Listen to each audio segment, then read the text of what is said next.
I hate to do it. I truly hate to do it. I hate to wrap up the week on such a weird topic, but y'all, we need to have a talk. And we need to have a serious talk when it comes to, and wait for it, hold your nose here. We have to talk about firearms. We really do. I am the firearm guy. I am a two-way advocate. I'm one of the biggest Second Amendment advocates you could possibly have. We have to have a talk. And hopefully today that Bob has not had a 3-martini lunch. He doesn't try to accost me like he did yesterday.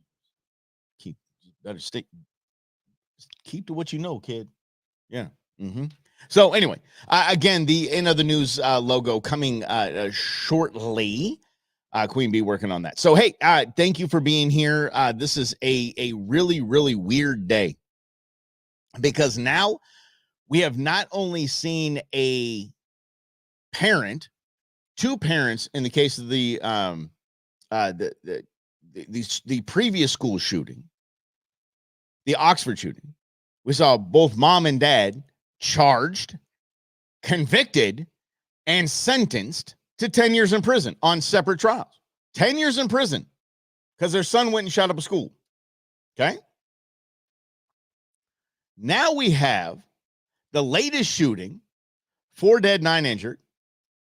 We have dad arrested and is already having his day in court. Like, it's moving fast. So don't give me this nonsense. We'll get to, sorry. Don't give me this nonsense about this. Oh, we're so backed up in the legal system that we can let a migrant come in and stay here for 7 years because we can't have it. But we can get this guy in front of a judge 2 days later. Okay. Anyway, spare me on that one. Dad is in jail. Dad has been arrested, and dad is being rung up on several charges. Four counts of involuntary manslaughter. He's on 4 counts of, I think, abuse of children, and I mean, there's something going on and on. He's going to go away. Dude's going to jail. So let's talk about this because it is important to talk about. There is a political system that is running a judiciary, and it's not okay. Do I think that it's not okay that dad's getting rung up? No, I'm not saying that's a conversation I'd like to have with you, and we're going to have that conversation. And I hate to end the week on something like this, but we got a great decompression session at the end. It's about taxes. It's fantastic. But I want to have this conversation on several levels with you. What's up, Truman? How's it going, Rhonda? The fact that a parent can be held liable, what's up, Craig, for their kids' actions in school with the firearm is something that I somewhat am on the fence for. So I need your help. I need your conversation. Please comment along, like it, share it out, get your friends in on this conversation because it's going to be a minute. We're going to be here. We're going to stand on this for a bit today because it's important. Because again, the latest school shooting has a father now in jail. And there's so much of this story that just does not add up. Doesn't add up one little tiny bit to me. And so I want to chat about that as well. But let's start with parental. Hold on. Here's some coffee. Parental responsibility and liability when it comes to a kid and firearms. What's up, Lynn? It is a huge responsibility. I've said this about Second Amendment a ton of times. It is our God-given right. Our God-given right to defend ourselves and bear arms, period. Period. Shall not be infringed. Last 4 words of the Second Amendment. Shall not be infringed. So I am all about that. We should all have firearms. Every one of us. Don't care what you look like. Don't care your background. Don't care who you vote for. If you're an American citizen, damn it, arm up. I believe in that. We are a safer nation because of that.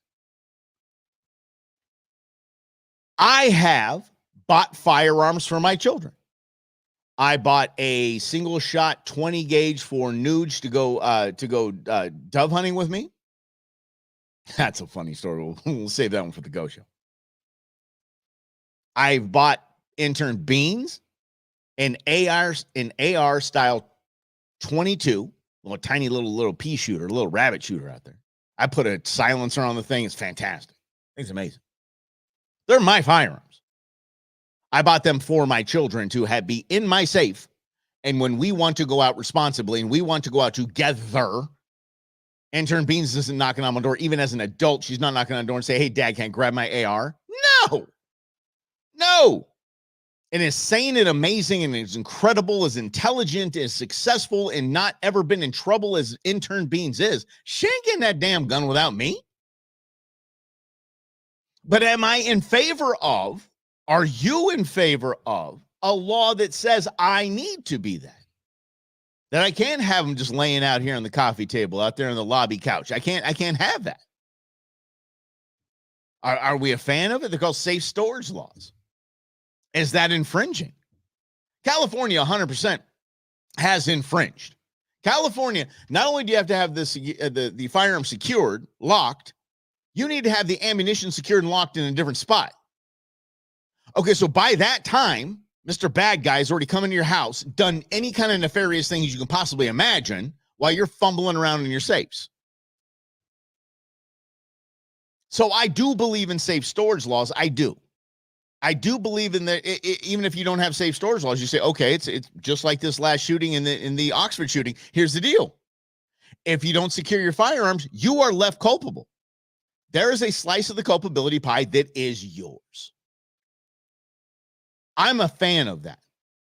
And I don't think Lynn said the father should be jailed. I'm not disagreeing with you, Lynn. I just think it's a deeper conversation. So there's more breadth to this conversation, this topic, than just, okay, throw them away.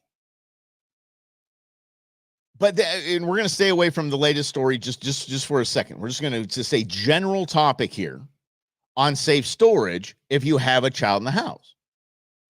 The greatest thing of my child rearing days as a dad, and I know it never ends, I get it, but I'm talking about in their youth, right? Was I got out of play dates at the house every single time because never failed. Bubble wrap mom is going to call up and say, hey, my kid's going over there for a play date. Do you guys have a pool? Yep. Doesn't have a fence. Do you guys have dogs? Yep. 3 of them. Do you have firearms in the house? A hell of a lot more than 3 of them. Do you have, and we have a trampoline. Like, for the love of God, no person would want their child to come over to my house, and it was by design. But I'll tell you this. My kids' access to my firearms is 0. My access to my firearms, 100%. Anytime I want, fast and furious. I get there, get in, get out, I'm in. And I practice with that. I drill with that. I drill getting out of bed, getting into the safe, getting into the bedside, everything I drill. And you should. We're going to start posting some things from my buddy Tim Forshee, who is a attorney that has a lot of background in firearms cases.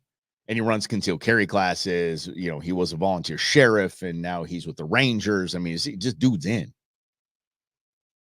He said probably 90-ish.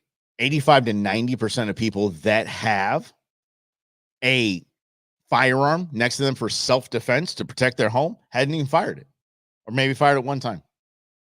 Don't drill. Don't do any of that stuff. Yeah. Mm-hmm. Oh, happy birthday, John. All right. You're 35 years old. You're 35 years old. This is the anniversary of your 35th birthday. I've been having a lot of anniversaries of my 40th birthday, and I'm on 9 of them. No, I don't care. I'm almost 50. I'll be 50 in April, and I'm proud of it. It's all good. But happy birthday to you, John. Very, very happy birthday. Second Amendment is a God-given right. It's also a huge responsibility. And if you are going to, especially today's day and age, be like, oh, back in my day, we had kids, rolling up into high school parking lots, and they had their gun rack in the back of their truck, and they were going bird hunting at the end. It doesn't matter. Those days are gone. Sorry. Those days are done. Long gone. Yesteryear is yesteryear. Yesterdecade is yesterdecade, century even. Today's new. It's different. It's weird. Social media, the lack of any kind of responsibility of or consequences for anything that a child does. It's a different world. So as a parent, instead of pissing and moaning about it or digging your feet in the sand, how about you just say, okay, this is the way of the world right now. I'm going to participate and I'm going to lock my damn firearms up. Please. I mean, look at Eddie Eagle. Does anybody know who Eddie Eagle is? Anyone? Come on. Give me some NRA people in here. Eddie Eagle, the cartoon for kids. You know, basically, I don't know the song. What the hell's the song? I'm trying to get the. It's basically if you see a firearm, you know, run away, tell an adult, that kind of stuff. That's the NRA saying that. Because again, as firearms, let me see, how do I put this? As we become more comfortable with firearms, it's important that we realize that the kids haven't grown up like we have.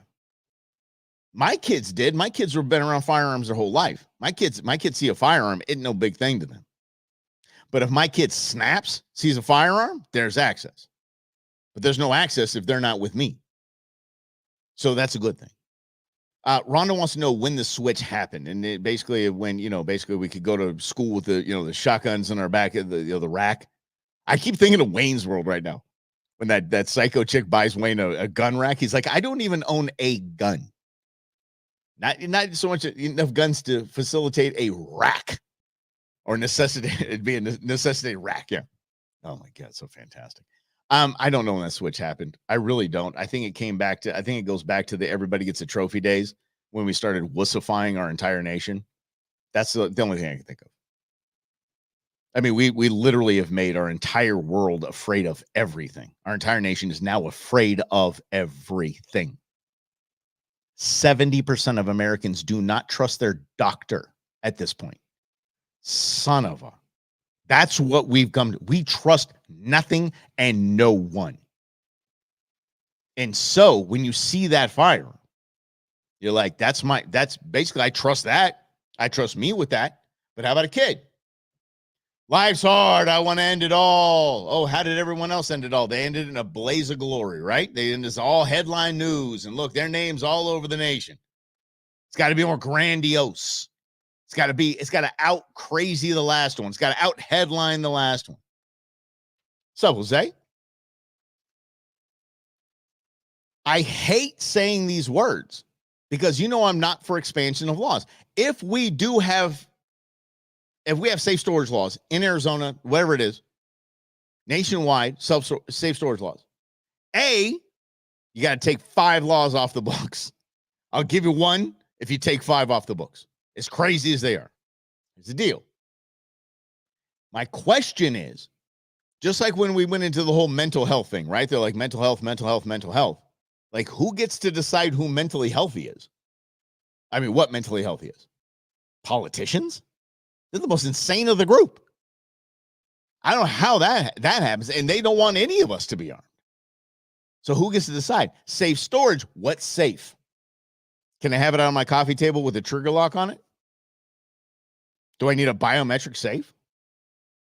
Do I need to have it unloaded? Can one be in the chamber? Who gets to decide what a safe storage is? Because the states with safe storage laws have probably the most gun violence. Yes. Mm-hmm. Thank you. I appreciate it. Brendan, thank you on that one. I butchered it live, but I appreciate that. I don't even own a gun, let alone many guns to necessitate an entire rack. What am I going to do with a gun rack?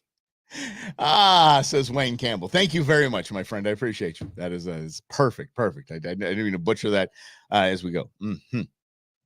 All right. What are the current numbers, Mike? All right. U.S. gun owners and number of total legal guns. It's a good question. And we can look that up in FBI stats. Here's the gag. So I want to say on this, guys, and I want please play along. I really think this is a useful conversation that we have to have in the light of the latest shooting and dad getting rung up, which I believe there's some things in there that don't add up. And we're going to get to that in a minute here. But as far as numbers go, Greg, There are, I think, roughly 250 million firearms in this nation. There's 325 million people. I think those numbers are. I think there's more firearms than there are citizens in the United States. Legal. I mean, that was the story, right? The story after the bombing of Pearl Harbor. Why didn't you ask the Japanese military? Why didn't you follow up with the land invasion? Because there would be a firearm behind every blade of grass. Our firearm ownership is the reason why we haven't been invaded. Period. That's it. All right, Rhonda, that's a lengthy one. All right, here we go. So let's just get to it then. I got you. We're gonna read this. We're gonna go live on this one. All right. There's a Nevada dad back in the early 2000s arguing with a judge about locking up his firearms when he had a visitation. He felt that his Second Amendment right not to lock them up seriously. He asked the judge where in the Constitution it said he had to lock them up. Dude was weird. Had a 10th Amendment arguing with him as well. It's so right. But is that infringing on my right to bear arms? Having to store it safely.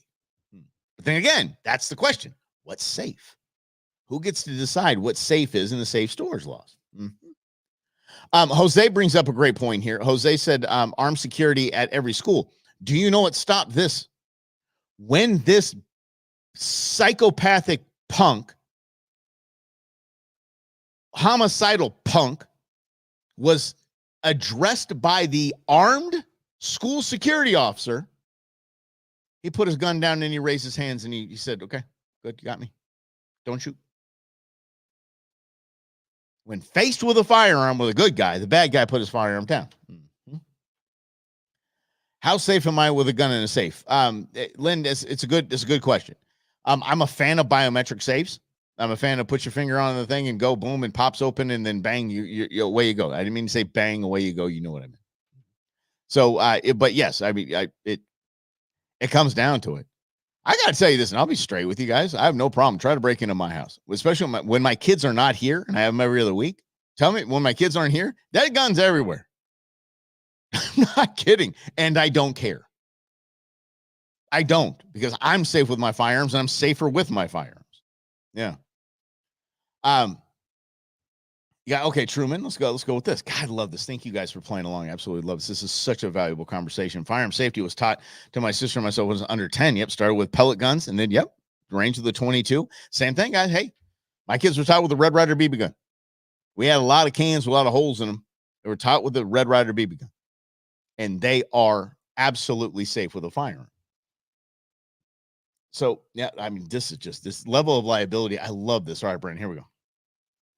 All right, like even beyond firearms, and there should be a level of liability for parents should their kids do something dumb that results in death or injury. I'm not beside that. But then we get to the case of that punk rich kid who killed 4 people while he was drunk driving. He lived. And they remember the affluenza case? His parents were held liable for that. He was actually got off the hook because his parents spoiled the crap out of him. He was affluent. He didn't know better that he can't drink and drive. Affluenza was his disease that he suffered from. Yeah. Yeah, herd sheep and cattle. Arrow, and people don't have firearms. That's okay. There's nothing wrong with people not having firearms.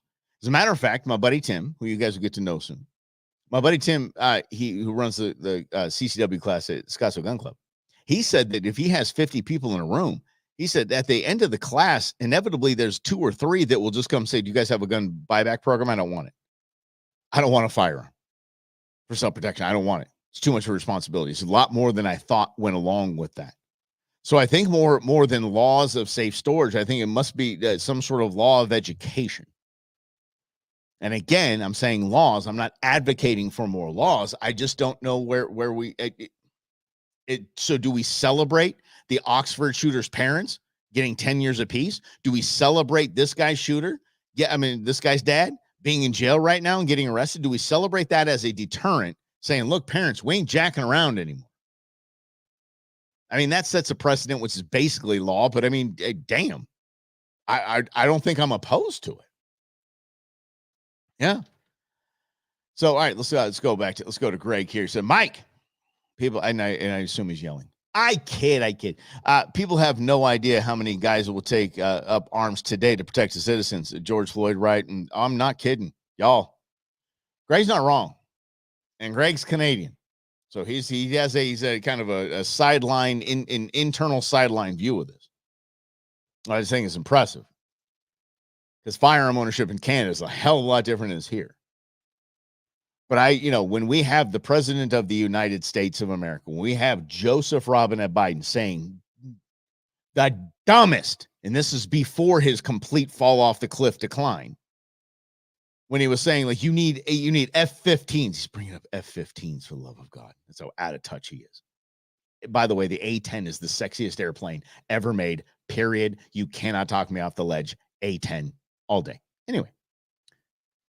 F-15s, you need nuclear weapons. You need missiles and nuclear weapons. Literally threatening the citizenry. You can't take us on. It's Greg's point, I believe, when he said how many guys would take up arms today to protect citizens. If those orders were to come down from the Estados Unidos government, how many military men and women would say, protecting my citizens against enemies, foreign and domestic, this is domestic, I'm on we the people side. Vast majority. That's my belief in my soul. That's a belief in my heart that the vast majority of America would say, I ain't flipping doing that. Are you kidding me? Turn against my people? No way in hell. Mm-hmm. Okay. It's so important. Brennan, thank you for bringing that up. He said alcohol is another great example. Like, it's just, how do you lock this up? Do you expose them to it? Do you this and that? I'm going to be honest, guys. You all know I'm going to be honest because I just tell you guys everything. I have zero problem. I'm not running for office. Everybody can know what they want to know. My kids growing up would taste my beer. They really would. From intern Sarah to intern Nooch. They would. It never bothered me because that's the way my father raised me. We're German, Scotch, Irish people. Just how we roll. I think it was one of the most proud moments ever when intern Sarah got to U of A at University of Arizona. And she went to her first college party. And she called me the next day. She goes, Uncle, I got to tell you. She goes, I was basically just like the DJ kind of MC. I was basically the only sober one there. I'm like, I'm so proud of you for not drinking. She goes, oh, no, I had a drink. It was just crap beer. I didn't want to drink it. See? So a little bit of that. But no, they don't have access. My kid, well, today they do. I have a full bar here. But I mean, they're not into liquor or anything like that. But I mean, it's back in the day, it was stored properly. And Lynn, that's a great point. I love that. If he said he doesn't own a firearm, but doesn't mind if you do, that's right. Smarka, damn it. There's certain things that I don't want to say that I just don't feel comfortable saying, but it's your right to say them because it's America and we have a United States Constitution. Mm-hmm. Okay, but you say, I'm not saying, I'm sorry. I weren't saying you're full Canadian, buddy. Do you have dual citizenship, by the way? That's kind of cool. I actually envious people have dual citizenship. It just seems cool. It's kind of like a card carrying member. Like I go to another country, I'm like, I'm one of y'all. It's all good. Don't worry about it. And I got the Constitution of the United States of America. Pow. Yeah, I think it's pretty cool. Full citizen in both countries. Okay, so you answered that. I'm sorry, I didn't get to the end of that post. That's fantastic. How cool is that? Oh, glad to have you here, though, buddy. I'm telling you that. Yes. Oh, seriously, Truman. It's a rite of passage for the love of God. God, I love you guys. So best grabbing dad and uncle's beers from the fridge when they're magically open at the time. They, oh yeah, here you go. Just say we called that we call it a poison test. God, test it was poison. I want to make sure I wouldn't want to poison you, Dad. Wouldn't want to poison young. Yeah, here you go. Every time they would, and sometimes I'd hand to the kids, say 0 miles on this thing, give it a try. Intern Nuge is like the biggest critic of beer. It's fantastic. He's 16 years old. No, he's not an alcoholic. He just knows what tastes good and what doesn't taste good to him. And my kids don't like, crap beer. It just is what it is. And I mean, look, guys, listen, after the show, I'm going to get ready. I'm going to get some groceries. I'm going to stop at the store, grab some beer, this and that. I'm going dove hunting after the show. And, me and Tequila Jim will probably have a beer or two sitting on the tailgate, processing the dove. His kids will be there. Most likely. If that were me, I'm not saying Tequila Jim's kids would do it, but I sure as hell would do it. If I was out there with my dad and my grandpa And they were having they're having a little drinks and my hand's going in there. Kidding me? I'm sneaking one. I'm putting it on top of the tire between the wheel well and the tire. Putting one right there. They'll never see it. I'll just keep going over there. As a kid? Hell yeah. Oh, I do that all the time. I had my first and only, I'm going to say only, okay, DUI when I think I was 9 years old. I was like 9 years old. I would drive the cart for my grandfather or my dad when they went golfing. Because I thought it was the coolest thing in the world. They would let me do that. I wasn't playing golf with them. They're doing their own thing, playing golf, drinking, doing the thing. And I would drive the cart. And it's just such a cool thing. It's so cool. I mean, wow, hanging out with dad and grandpa. This is so cool, right? It was freezing one morning. They had tee off first light. Freezing. And I was like, Grandpa, I'm so cold. And he hands me this paper bag with a bottle in it. Says, try this. And I take a sip and I'm like, that tastes like a candy cane. Oh, and it's warm going, oh, and he laughs. He puts it back, to his top on it. And he goes, don't touch that again. Okay. Every time my grandfather went to take a shot, I would grab that bag and take a pull. 9 years old, understand this, maybe 10. I ran the golf cart into a bridge and over and into the creek. My dad brought me home in front of my mom, carrying me like he was, just carrying me like he's just limp in his arms. And he puts me into bed. I woke up the next day. My dad and grandfather got their butts kicked by my mom. Holy mackerel. Let me tell you, but I mean, come on. Do I want the cops to show up to my mom, for child abuse and stuff? That story is, 40 years old. No. It's what we did. It's who we were. And my parents, my grandparents, I got my first shotgun for my 13th birthday. Still have the damn thing. My 13th birthday, I got my first firearm. I ain't shot anybody. I didn't even thought of shooting anybody. Here you go. Shooting anybody. That firearm has not gotten out of my safe and gone and shoot anybody. There's something that switched. Yeah. Greg, that's not a DUI. Greg, that's not a DUI in Canada. I think at 9. Oh, sorry about that. Here we go. At 9 years old. No, man. In Canada, that's like, oh, he's good. He's fine. You just shake it up. Go play some hockey, eh? Yeah. Oh, you see, he was doing it at the rink. Do they call it the rink in Canada? I don't know. Yeah. And you're right, Rhonda. Gen X is definitely built different completely. Think about 3 years old at an outdoor family party, unintentionally drank a cup of beer that was sitting around unintentionally at 3. Damn, Brendan. Woohoo! Here we go. Yeah. So, I mean, but that's how we were raised. And Rhonda's right. We were just built differently. That's what it was.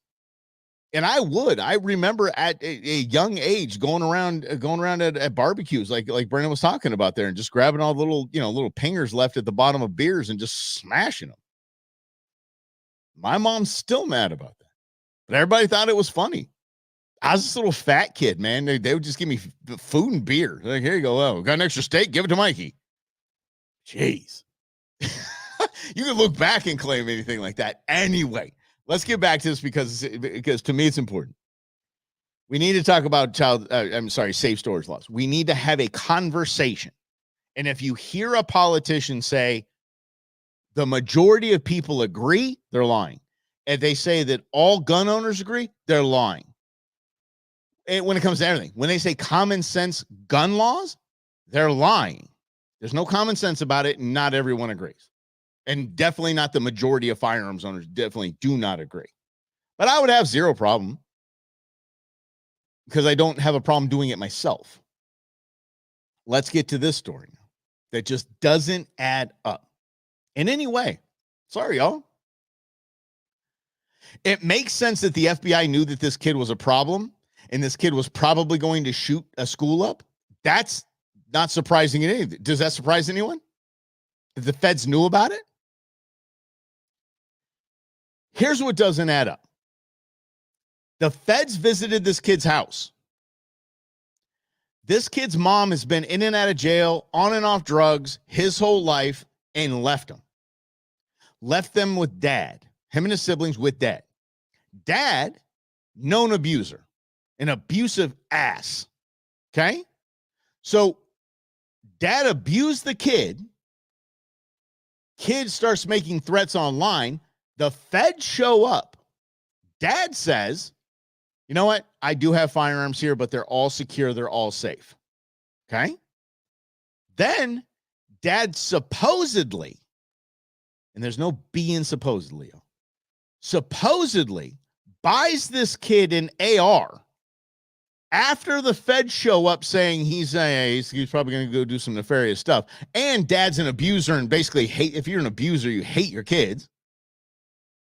Buys him an AR afterwards. Kid's still throwing threats. Nobody does anything. He goes out and shoots up a school and everybody starts clutching their pearls. What am I missing, team? What am I missing here? A lot. None of this makes sense. That does not add up. That story does not add up, which just shows the absolute incompetence of those in power because they can't even come up with a damn good story that he just is linear. Did you not take algebra? I mean, the one thing I love about algebra is not a useful skill except for one thing. It teaches linear thinking. It says, okay, things add up in a certain way. You follow a certain order and boom, that's the way it works. That's why I love algebra. I'm a big math guy, sorry. But I thank you, Rhonda. Why didn't you then? Please, then why? Then why go shoot up a school and you just cap your dad? This abusive punk. Why not? This doesn't make sense. Slight aroma of cattle. Yeah. Mm-hmm. It's just something is so off. And again, and Greg brings up AR. This whole, okay, our response to this is to ban ARs, which the 90+% of firearm deaths in this nation are what? Not ARs. So it's let's expand government for nothing. Dude, Frank, I tell you, bud, yeah. The feds always seem to have knowledge beforehand after the fact, right? Oh, man. They're the best Monday morning quarterbacks, aren't they? Damn it. Oh, man, let me tell you, if one of the CIA had that knowledge, we didn't hear it at the FBI. No, FBI had that. We didn't have it at CIA. We didn't know that. No. NSA, no, we didn't have any of that crap. Absolutely absurd. It is absurd, and it does not make sense. Doesn't. And by the way, Ron, yes, ARs are scary guns. We're told that, right? I hunt with an AR every single year. My daughter and my niece hunt with an AR. Why? They're wildly more accurate in a hunting scenario. They're wildly more accurate. And I'm not about, taking an animal and making it suffer. I want it to drop. That's why I hunt with an AR, because it's that accurate for me, at least. Mm-hmm. So let's get to something I don't think is going to be talked about. This is why we call this in other news. Because obviously the dad story doesn't add up. I hear a lot of people saying this kid was trans. Okay. Might come out. That might be the thing. He had very dyed, very long hair.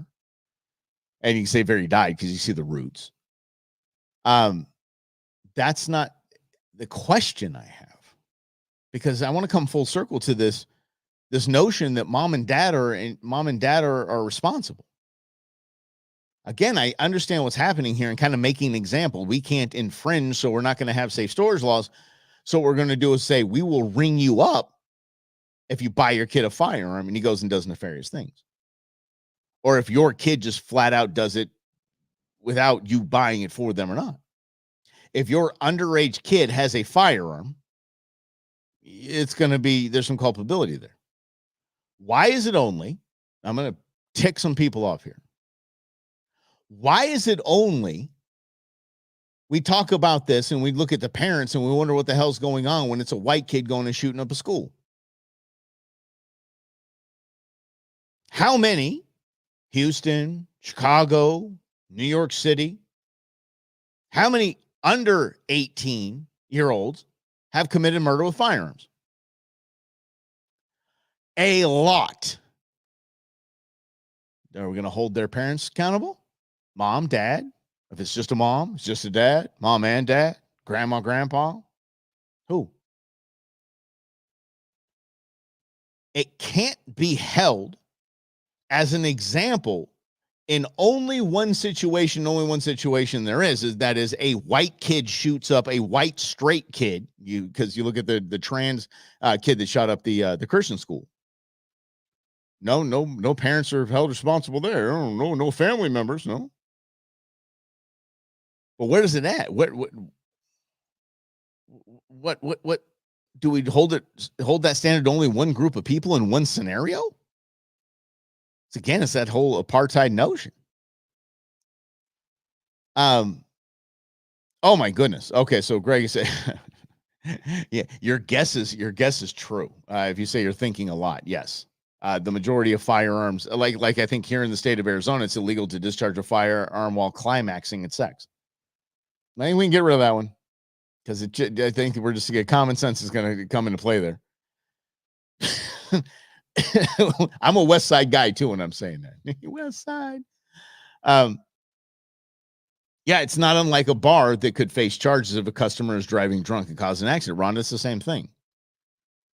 But that isn't only in certain neighborhoods. That law does not pertain and is not enforced only in Scottsdale instead of downtown Phoenix.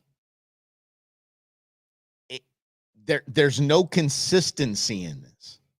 And it's a new notion. But by the way, the Oxford parents, I think, were the first that were rung up for what their kid did. I think that's the case. So we have two high-profile cases right now where the parent or parents are being rung up for this. So we'll see. So I can't say it's only going to be enforced in certain, but so far, we haven't gone over any bleeping gang member. We haven't gone after their parents for stuff their kid was doing, have we? Because it doesn't make headlines, which kind of goes back to the whole none of this adds up. I believe in coincidences. I've just never seen one. Yeah. Identified is the victims in the yeah. But here's the deal, though. I think this is actually a decent situation if the kid isn't trans. If the kid's trans, we're not going to hear anything else about it. The kid's trans, it goes away. No one will learn anything from it. I'm not kidding. If he's not trans, we got a white kid with an AR going and shooting up a school. White dad, abusive, bought the firearm for him. Okay, fits into your narrative now, left. So let's dig in. What causes a parent to do that?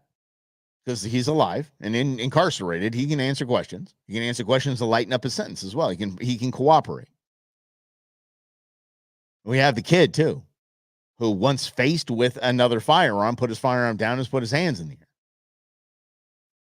We get to dig in and find out why, hopefully. So,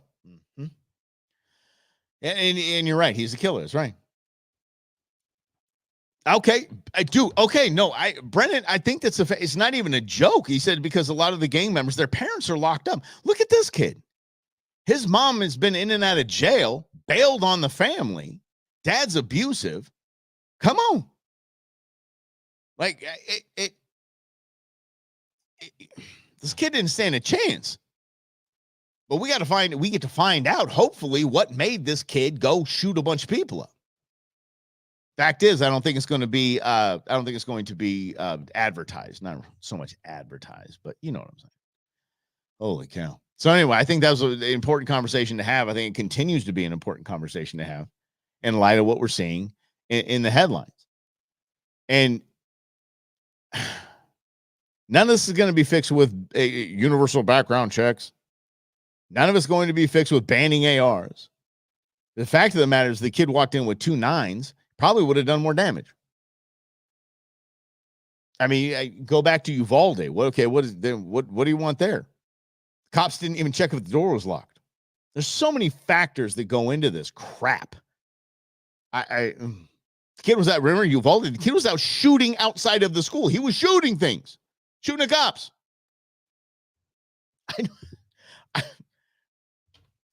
So many factors. So anyway, something we should flesh out, I think, over the next, as we hopefully as the story evolves. and we find out a little more information. But I think it's a conversation I think we can continue to have, and I hope you guys will have it with me. And I appreciate you guys for having it with me, because it extends out. It goes to alcohol. It goes to what, the parents' responsibility of anything. Let's get back to this, because yesterday we had a fantastic conversation before my man here, Bob, decided to accost me. A fantastic conversation about the child exploitation that we have going on in this nation, and this finally being uncovered. The thing with this, let's see here. See what you got here. We'll go back to it here. Retired military vets would be great. Yeah, I don't disagree. Out here in the West Valley, a pilot program that I think went bye-bye, that shouldn't have, but it did. They set up portables at a lot of the schools, and those portables were police portables. Those were for cops that in the middle of the day needed to go process their tickets, process their paperwork, do all that stuff. So they parked a cruiser. Whatever, Gen X would call them cruisers, parked a cruiser in front of the school, maybe 2 or 3 of them in front of the school, and went and did their paperwork in the school. So not only do you have police in the school, you have the deterrent of actual cops. So bad guy goes up to the school, says, I'm going to shoot this place up. Oh, crap. There's 3 cops already in there. I ain't doing that. Waiting, right? Going to another school. Genius ideas are out there. This government gets in the way. Government just always gets in the way. Back to this exploitation. The Vigilant Fox, one of my followers on X, came up with this video. This video is absolutely fantastic. It's poignant, it's true, but it's got actual news coverage. Check this out. American people, they appreciate and believe in immigration, but they can't have a situation where you just have half a million people pouring over the border without any kind of mechanism to control it.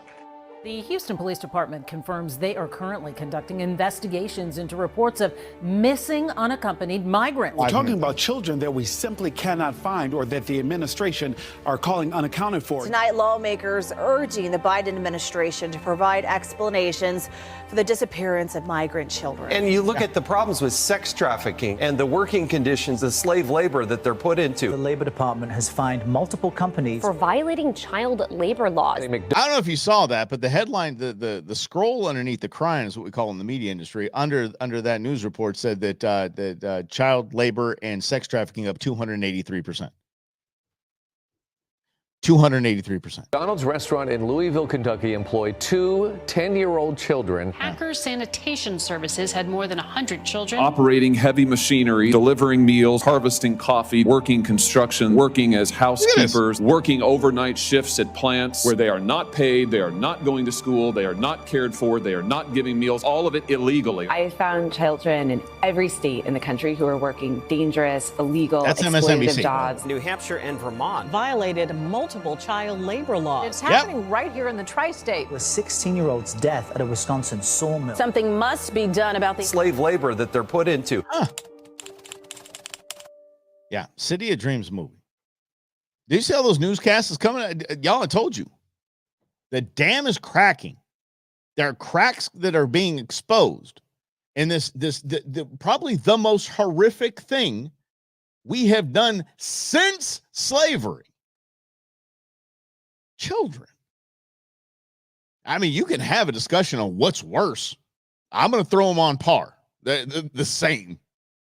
Kidnapping someone and selling them to somebody else for enslavement, and taking a child and enslaving them, essentially, put them through child labor. You tell me what's worse. It's unreal.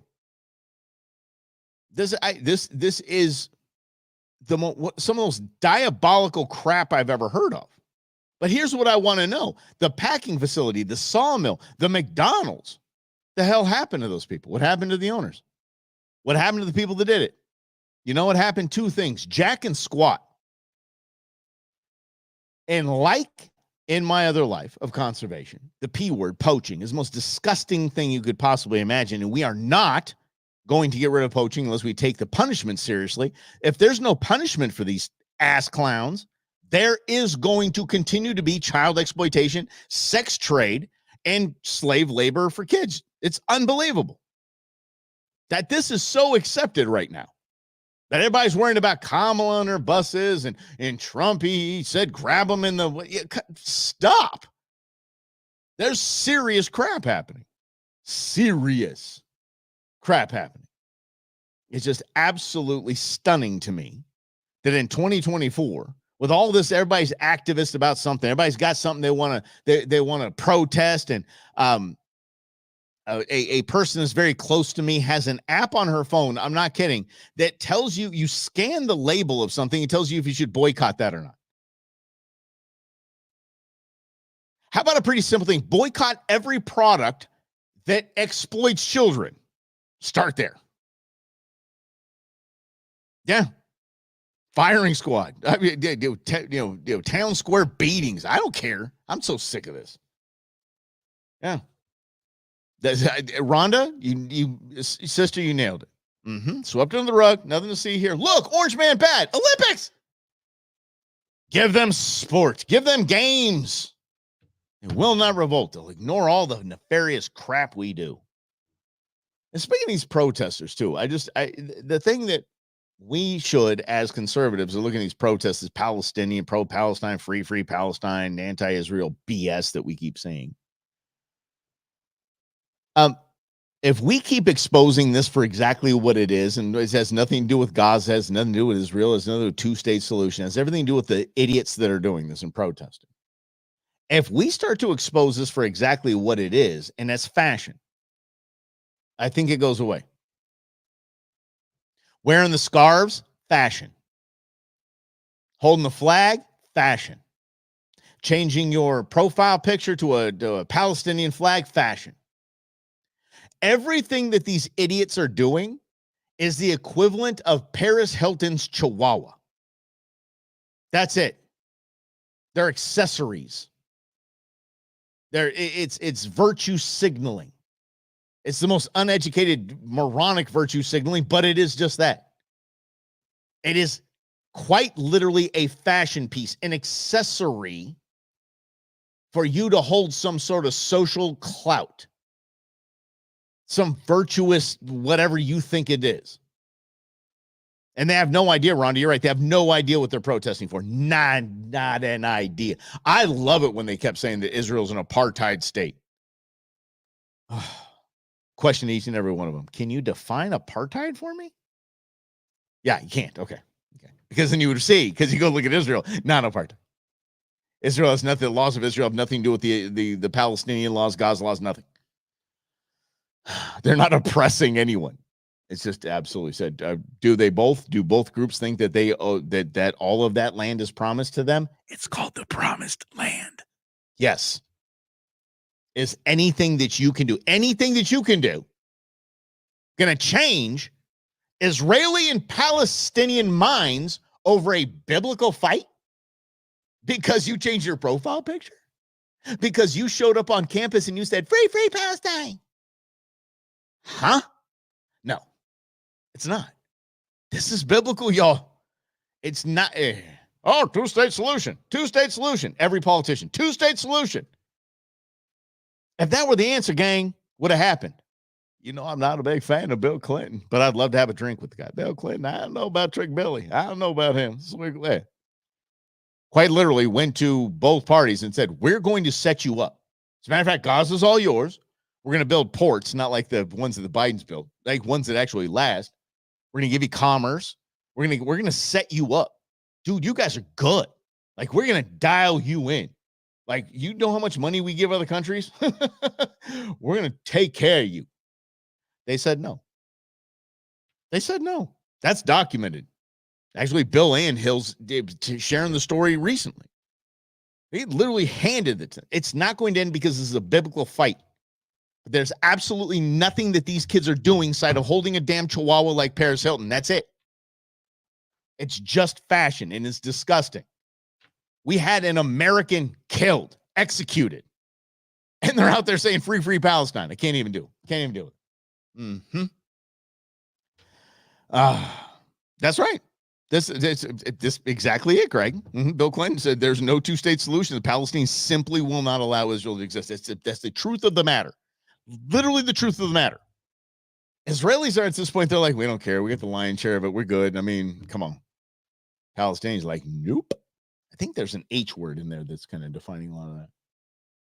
Hamas. Yeah. Yeah. Let's I want to wrap up. We do have a decompression session, which I think you guys are going to enjoy. I dig this comedian. It's just, he's a fun human. Does really, really good stuff. But Netflix, I want y'all to understand this level of trolling by the left is meant to do just that. It's to troll, it's to get us excited, to get us fired up and like, well, I'm canceling my Netflix. That's it. I'm never watching Netflix. Y'all went through so many Netflix shows last night, me and intern Nuge, and we're just kind of scrolling through like, what do we want to watch? We want to set stuff on our thing so we can watch it together and this and that. So many cool documentaries, so many cool the Our Planet stuff. Oh, forget about it. Their dinosaur episode was fabulous. So I'm not going to get rid of Netflix. I know what Netflix is doing. Netflix is literally trying to goad conservatives into screaming about everything and giving them more publicity. It's free advertising every time somebody says Netflix. Their most recent example, I appreciate that. Thank you, Greg, for saying that. I'd like to end the week with something to think about over the weekend. But I want to share this with you. Because there's a new film that's, nominated for best, golden duck at the, Quack Festival or whatever the hell it is. Everybody makes crap up. They have a Will Ferrell. Will Ferrell, who I think is one of the funniest human beings to ever live. He's just funny. And when he stays in his lane, he's Frank the damn Tank. He's it. They have a new documentary about his SNL writer, who's now transitioning at 119 years old. And you watch how stupid this is. This is meant to be serious. And you see how absurd this entire thing is. You'll realize what I'm talking about. This is just trolling, as the left does. Hi there. I'm Will Ferrell, one of the greatest actors in the world. A long time ago, back when I was at Saturday Night Live, I met a guy who was hired as a writer the same week I was hired. By the way, before we start that, did you see where he was George W. Bush? George W. Bush never said the word strategery, ever. That was actually a Will Ferrell line as George W. on SNL. So that's a good, fun bit for you for the weekend. He wrote a bunch of sketches for me and eventually became the head writer of SNL. And over the years, he became one of my closest friends. And then one day, I got this email. Hey, Will. Random. Something I need you to know. Okay. I'll be transitioning to live as a woman. Yeah. This is a setup. I don't doubt that Will is my friend, but I'm not Andrew Steele anymore. Dude's just... Okay. I'm sorry. Whoa. I love this country so much. I just don't know if it loves me. Dude, I don't care who you are. I really don't care who you are. Dude, I don't care if you're a transitioning anything. Bro, I want your car. That's it. Or sister, or whatever you want me to call you. I just want to get on your good side so you will that damn car to me. Look how beautiful that thing is. Oh, I want it bad. Oh, my goodness. Just don't know if it loves me back right now. Harper, would you want to do a road trip as this new version of yourself? And at the randomly do a road trip. This is why this is all goading. This is a setup. This is all BS. Oh, would you like to do a road trip with me? And we can sell it to Netflix and we can have a whole camera crew there with us. This is a fraud. It's a shame. Same time, figure out what this all means to us. I want that car so bad. You recognize this guy? This is the Hollywood movie stuff. No. You don't recognize Okay. That's okay. Roll up the window. Oh, look at this. Were you a little worried about how to talk to me when I came out to you? Yeah, probably a little nervous. It does, Frank, right? For friends, I'm telling you. I invite any friend of it mine. looks like an SNL skit. It these does. questions. I am not afraid to talk about it. Here's a question. Do you think you're a worse driver as a female driver? Will Ferrell's going to be Will Ferrell. That's the dumbest. That's so... No, that is so... Oh, fuck you. Zing. But I am. Woo. Yeah. Oh. See? All a setup, y'all. Oh, yeah. This is my friend Harper. You have a comedy writer with a comedian, and one is transitioning. And don't say he's not transitioning at that age. He just decided he likes to dress as a chick. How you doing? Nice to meet you, bro. Hey, not a bro, though. Not a bro. It's a she, but that's okay. Sorry. This is probably around the age where I started to feel just kind of weird. Yeah. I used to come out to these kind of places before, and then I transitioned and I got a little afraid. Then I transitioned and I got a little afraid. You can tell me this isn't a setup. Oh, I transitioned. Now I'm afraid of race cars. Are you bleeping kidding me? You know what I'm saying? Go ahead, come out. I'm not really afraid of these people. You shouldn't be, because we're not afraid of you. I'm afraid of hating myself. Oh, yeah. This dude, look at this guy. He's not even trying. All I want to do is look at this guy. You're not even trying. You're not even. Is this Doubtfire? Is this a remake? This is absolutely asinine. Look at this guy. Not even trying. You throw on a blouse, a scarf, and you throw your hair up into some kind of nonsense. And this is, and look, I think what's Will Ferrell wearing some kind of pride thing? It's just stupid. This is just. Oh, Dunkin' Donuts. No. We've not done one fun thing. Name one fun thing we've done. Oh, can't wait. It's coming September 27th on Netflix. They're trolling you. They're trolling us. They want us to get fired up about this. They want us to get angry about this. But why? What you just saw was pure make-believe, pure fiction. It was a movie. It's a movie. It's not a documentary. It's a movie made as a documentary. And it's made to piss us off so we all look like we're anti-trans or transphobic. It's a mockery. And actually, the trans community should be pissed. Trans community should be, but they'll celebrate it as a victory for their own. It's not. It makes anyone in that community lean forward, please. I need to speak with you. Please run away from this kind of crap as far and as fast as you can. Live your life. Be cool. Be cool to everybody else. No one is against you. No one's anti you. No one is afraid of you. Just go live your life and be free and be cool. You live in the best nation, one of the very few nations in the world that will allow you to do what you're doing and just be cool. And you have all the rights and access to everything. Love that. Celebrate that. Stop sharing nonsense that you're afraid of the world. You're so scared that people are going to be afraid of your gayness. Who cares? Holy mackerel. People are afraid of me that I'm going to stand up from this chair today and I'm going to put firearms in my truck with a hell of a lot of ammunition and I'm going to go hunting. That scares people. I don't care. Why? People might hate me for it. Okay. Who cares? It's America. It's legal. Oh. That's right, Ron. And if you don't like something, just don't watch it. I love a lot of the Netflix stuff, and I know they paid the Obamas and they did this and that. Who gives a rat's? I like the entertainment. There's some cool stuff on there. Samsung got busted doing some of the most nefarious thing of a tech company. Guess what? I watch Samsung TV. Have a Samsung TV.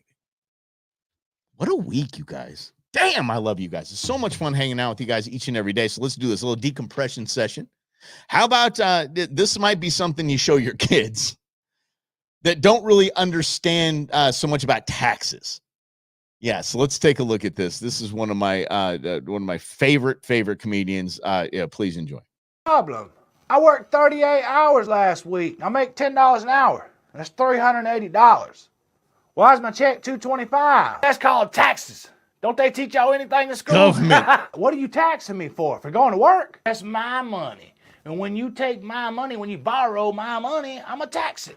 Well, I don't want to pay taxes. And I hope you like 6-foot rooms, plastic food trays, and Salisbury steak. Hey, if you're going to take that deal, I'm telling you, listen to my advice, take up smoking right now. Let me tell you something. That's currency.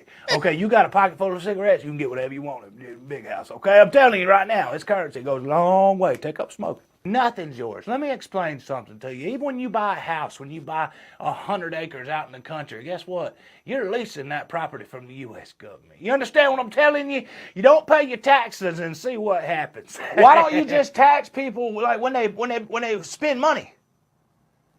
Not when they earn money, when they spend money. Well, you know, these rich people just hold on to it. They don't want to spend it. It's fair. That's a fair tax system. Here's what we're going to do. I'll meet you in the middle. Compromise. I'll tax you when you spend money, but I'm also going to tax you when you earn it. Okay? So that way you get what you want and I get what I want. So this is so I got to do this forever? Yeah. This sucks. That's right. It damn right, this sucks. That's the best part of the whole thing, man. We'll make it a compromise. Here's the deal. We'll tax you only when you spend it, and we're gonna tax you when you earn it. There you go. Holy mackerel. That is the government. Amen to that, y'all. It's so much fun. What a fun week. Please have a fun weekend. I'm a very, very blessed man that I get to actually go out and help some young kids, some less abled people do some hunting this weekend. So I hope you have a as fulfilling weekend. If not, just whatever, hang around the house. No, it's America. You do whatever the heck you want. It's a little hot out there, so just maybe hit the pool. So that is what it is. All right. So we'll do this again on Monday right here at noon on In Other News. Have a great weekend, everybody. Have a great rest of your day. Be safe out there. We'll see you on Monday.